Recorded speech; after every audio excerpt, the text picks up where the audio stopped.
Pabagayam kas na ko nakitay, ngayon ito yung aldaw ti Lunes, kaya't isutin tayo panakasangaili dito yung best letter of the month of February.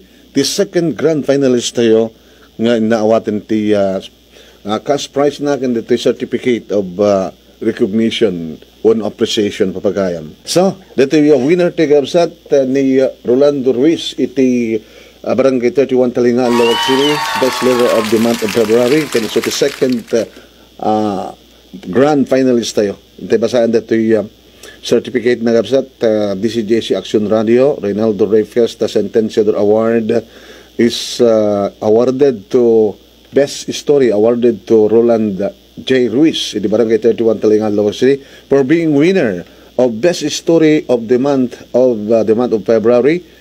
Ayan, 2025, and for